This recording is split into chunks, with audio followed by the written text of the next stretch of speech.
Hello everyone, good morning, જય શ્રી કૃષ્ણ, જય સ્વામિનારાયણ, સીતારામ. ઉઠો, જાગો અને ધ્યેય પ્રાપ્તિ સુધી મંડ્યા રહો. આમાં જો લંડનમાં મોર્નિંગ થઈ ગઈ છે અને સુરજ દાદા હજી આવ્યા નથી. આજે આવે એવું લાગતું નથી. ક્લાઉડી વેધર બતાવે છે પ્રિન્સિપલ, સની વેધર છે. ઓકે, તો લેટ આવશે મે બી. અને આપણી જેમ સવારમાં ઊંઘ આવતી હોય ને થોડીક એટલે મોડા પડ્યા છે. હા, અને આપણે છે ને જો સવારમાં બની ગઈ છે ભાખરી અને આજે તો બ્રેડ છે, સીડ્સ વાળી બ્રેડ બનાવી દીધી છે. ભાખરી ખાઈ હોય અને ભાખરી 2 જણ છીએ ને 2 અલગ અલગ ખાવાના. એક ભાખરી ખાઈ, એક બ્રેડ ખાવાનું મન થયું છે. મને આજે બ્રેડ ખાવાનું મન થયું છે.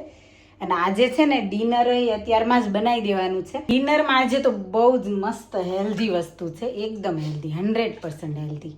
તો શું હશે ચાલો ઇમેજિન કરો કે શું હોઈ શકે. આપણા છે ને દાદીમાનું કેવું એવું હતું, બા ને એવું, એ લોકો બધા ખબર ને એવું કહેતા કે કડવાટ જેમ પેટમાં જાય ને એમ આપણે બીમાર ઓછા પડીએ એમ. તો એ નથી કારેલાનું શાક કે નથી કડવું કડિયાતું. ઓબ્વિયસલી ડિનરમાં કડવું કડિયાતું તો ન બને. તો કડવું બીજું શું હોઈ શકે? ઓબ્વિયસલી મેથી જ હોય ને. તો આજે છે ને જો સૂકી મેથીનું શાક કરવાનું છે. મેથી બાફી નાખી છે ને જો હવે હું એને વોશ કરું છું એટલે ઉપરના બધા ફોતરા નીકળી જાય, મોસ્ટલી બધા નીકળી જશે. અને દેન પછી આપણે બનાવી દઈએ મેથીનું શાક છે આજે અને રોટલા. તો છે ને એકદમ હેલ્ધી મસ્ત આજે ડિનર. અને છે ને આ મેથીનું શાક તો છે ને બહુ જ ગુણકારી એવું કે, કેમ કે મેથીથી છે ને એવું કે મંથમાં જો કે 1 વાર ખાવું જોઈએ મેથીનું શાક. પેટ એકદમ ક્લીન થઈ જાય. સ્પેશિયલી છે ને કોન્સ્ટિપેશનવાળા જે હોય ને મારી જેમ, એને છે ને બહુ ફાયદાકારક. તો હાલો આપણે છે ને આજે આનો ગુણ લઈ જ લઈએ, આપણા બોડીને થોડું હેલ્ધી બનાવી દઈએ, ક્લીન થઈ જાય બોડી અંદરથી.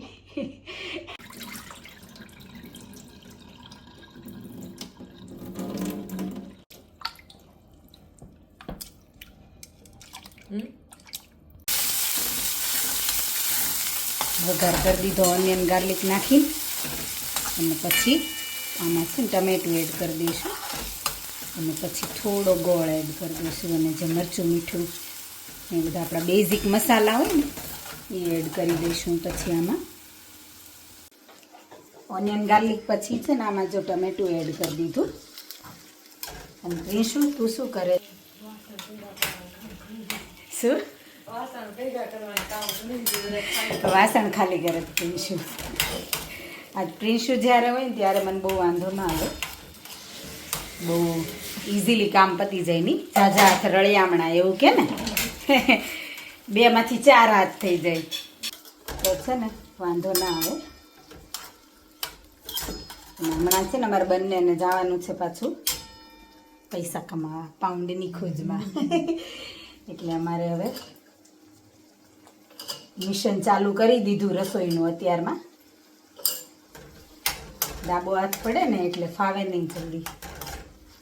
ચમચી 1 વાર ચમચી ભરવાથી કામ ચાલી જાય ને, ચમચી 3 વાર ભરવી પડે.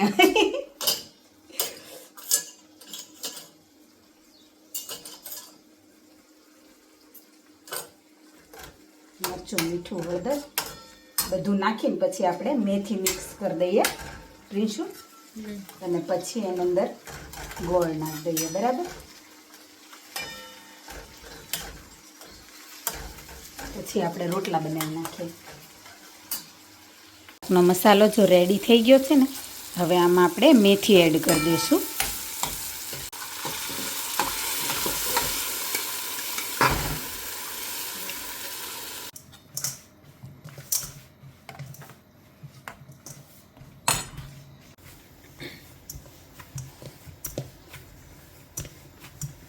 શું એક રોટલો બનાવો છે તારે? અત્યારે આપણે બેન ઉતાવળ છે ને તો આપણે નહીં એવું કર નહીં ત્યારે કરે છે ને ત્યારે ઓકે, કરે છે. એવું છે. હા તો કંઈ નહીં, ત્યારે હું બનાવી નાખું. પછી ક્યારેક નવરાશનો ટાઈમ હોય ને ત્યારે તું બનાવજે.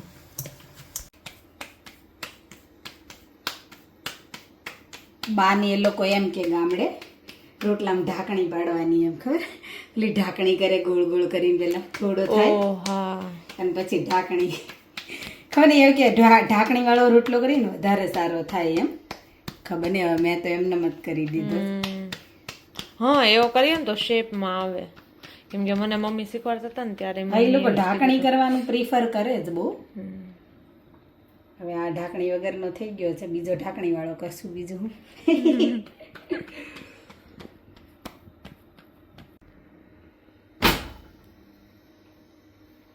રોટલા જો એક બાજુ એક તાવડી એક બાજુ તવી બંને બાજુ ચાલુ કરી દીધા બનાવવાના બે જ બનાવવાના હતા બાકી ભાખરી બનાવવાની નિલેશના 2 રોટલા ને મારી ભાખરી જેટલા માણસો એટલું અલગ અલગ બનાવવાના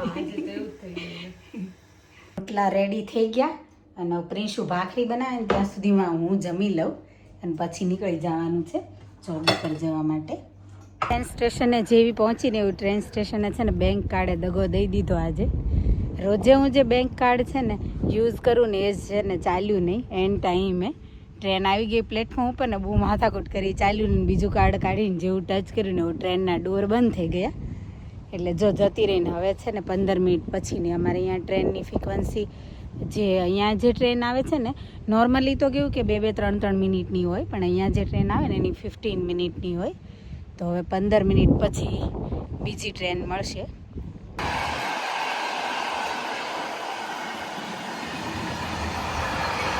આખી આ ટ્રેન બોલો આવી રીતે કારની જ છે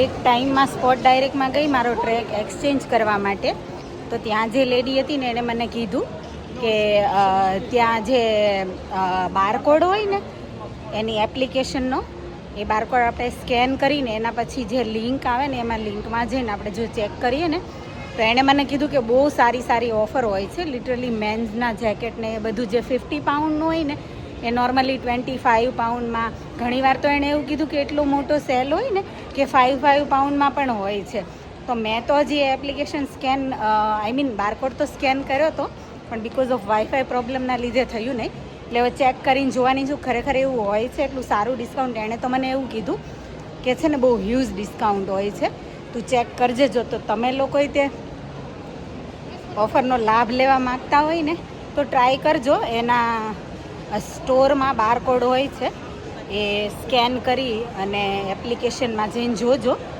ક્યારેક વળી તમને કેવું કે જોઈતી વસ્તુ મળી જાય રિઝનેબલ પ્રાઇઝમાં તો અને મેં જો અત્યારે તો મારે એક્સચેન્જ કરવાનો હતો તો એક્સચેન્જ અધરવાઇઝ વાઉચર મળે તો હું વાઉચર લઈને આવી છું વાઉચર તો કેવું કે 2 વર્ષની વેલિડિટી હોય તો આપણને બીજું કંઈક ગમતું હોય તો એ બી આપણે લઈ શકીએ એટલા માટે તો જો બ્રેક ટાઈમમાં છે ને આજે મેં એ કામ કર્યું અને હવે જો હજી બ્રેક ફિનિશ થવાને તો વાર છે અને અત્યારે તો છે ને અહીંયા બધી શોપમાં છે ને મિડ સિઝન સેલ ચાલે છે તો મોસ્ટલી બધી શોપમાં છે ને 50% ઓફ છે કોઈ શોપમાં 30% 20% એવી રીતે છે પણ મોસ્ટલી ઝાઝા ભાગની શોપ છે ને જેમાં છે ને 50% છે તો સારી એવી ઓફર ચાલે છે અત્યારે એ બ્રેક ઘણો લેટ મળ્યો મને 4 વાગે મળ્યો તો એટલી ભૂખ નોર્મલી કેવું કે 2-3 વાગે ને ત્યાં ભૂખ લાગી જાય પણ 4 વાગે બ્રેક મળ્યો ને એટલે ભૂખ મરી ગઈ તો આજે છે ને બ્રેકમાં કંઈ ખાધું ને હમણાંથી હું છે ને આ ગરમીને લીધે બ્રેકમાં એટલું બધું બ્રેક પડે ને તો એટલી ભૂખ નથી લાગતી હોતી કેમ કે પાણી વધારે પીવાય ને તો ખાવાનું ઓછું મન થાય તો હમણાંથી હું લંચ પણ નથી લાવતી જો હવે કાંઈ એવું ખાવાનું મન ભાઈ નહીં થતું તો મારું કામ હતું એ પતાવી દીધું અને પછી જો આ બાજુ છે ને થોડી બહાર નીકળી અહીંયા સરસ એકદમ કેવું કે થોડા પ્લાન્ટ ને એવું છે મોલની પાછળની બાજુ અને જો આવી રીતે સારો આગળ પાછળનો વ્યૂ છે ને અહીંયા છે ને બેચ ને એવું હોય તો અહીંયા બેસીને થોડી વાર રિલેક્સ કરવું હોય ને તો થાય એવું છે તો અહીંયા બધા બેઠા હોય આગળની સાઈડે બધા બેઠા હોય જ્યાં રેસ્ટોરન્ટ ને એવું બધું છે થોડું ગાર્ડન જેવું કરેલું છે આર્ટિફિશિયલ ગ્રાસ નાખેલું છે ને એવું છે તો વ્યૂ જોતા બધા કોઈ નાસ્તો કરતા હોય ને ટી કોફી ને એવું પીતા હોય તો બ્રેક ટાઈમમાં છે ને એમ સમય નીકળી જાય આપણો તો મેં બસ જો થોડું મારું કામ પતાવીને આ બાજુ વોક કરવાનું ચાલુ કર્યું જો સરસ વ્યૂ છે આ બાજુ અને હવે છે ને બ્રેક ફિનિશ થઈ જવા, કેમ કે 4 વાગે બ્રેક પડ્યો હતો, કલાકનો બ્રેક હોય, 5 વાગે પૂરો થઈ જશે અને ઓલમોસ્ટ ફિનિશ થવા જાય છે. તો જો હવે જાઉં છું સલૂન તરફ.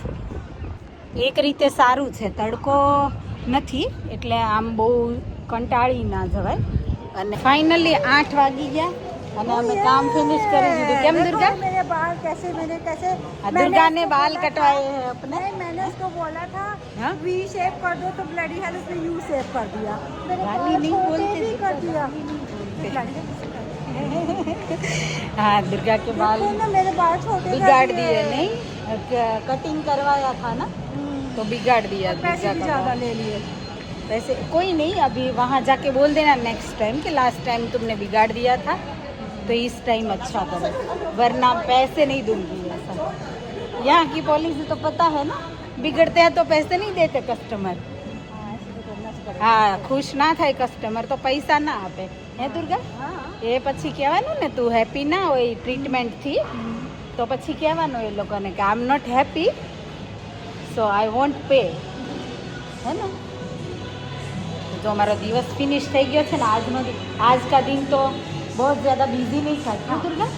मीडियम था, तो आज इतनी थकान नहीं हुई है. हाँ ઘરે પહોંચી ગઈ અને નિલેશ તો જમાઈ બેસી ગયા છે.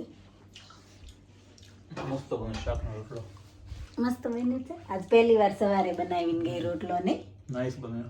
નહીતર કેવું કે આવી રીતે મોર્નિંગમાં ક્યારેય રોટલો નથી બનાવીને ગઈ, ભાખરીની રોટલી જ બનાવીને જતી હોય પહેલી વાર. પણ ઠંડો રોટલો કેવો બરાબર લાગે? મસ્ત લાગે. મેં કીધું લાય આજ બનાવીને જાઓ કેમ થાય છે. તમારા માટે સ્પેશિયલ રોટલો બનાવ્યો અને અમારી ભાખરી. મજા આવી. મજા આવી. નિલેશ ખુશ થઈ ગયા. નિલેશનો રોટલો બહુ ભાવે. નહીં? ભાખરી રોટલો બધા મજા આવે. ભાખરી કરતા રોટલો મજા આવે. આ લેસ્ટર વાળો લોટ વધારે મીઠો છે. નહીં? હા સરસ છે. હા ફાલ્કનની એની ઓન બ્રાન્ડનો સારો આવે, ટેસ્ટી લાગે છે. વીબી કરતા સારો. હા વીબીના લોટ કરતા વીબીનો નહીં, આપણે જલપુરનો, વીબીમાંથી જલપુર લાવીએ છીએ, પણ આ જલપુર કરતા વધારે સારો છે. તો ચાલો આપણે જમી લઈએ. અને મેથીનું શાક, મેથી પાણીનું શાક બનાવીને ગઈ હતી ત્યારે એકદમ જો રેડ કલર હતો. સાંજ પડતા પડતા જો કલર આવો થઈ ગયો. સ્ટીલ રેડ તો છે જ. કડવું લાગે છે કે બરાબર બેલેન્સ છે? ખાટું મીઠું બેલેન્સ થઈ ગયું છે. ગોળ ને એવું આવ્યું ને, ગોળ ટમેટું ને એવું. એટલે કારેલાના શાકમાં ગોળ નાખીએ, મેથીના શાકમાં ગોળ નાખ્યો એટલે કડવું, બહુ કડવું ના લાગે અને ભાવે તે. તો ચોળીને ખાવ ને, કેમ ચોળા વગર ખાવ? ઓકે તો ચાલો જમી લઈએ આપણે. અને જેને મેથીનું શાક ભાવતું હોય એ કમેન્ટ કરજો પ્લીઝ.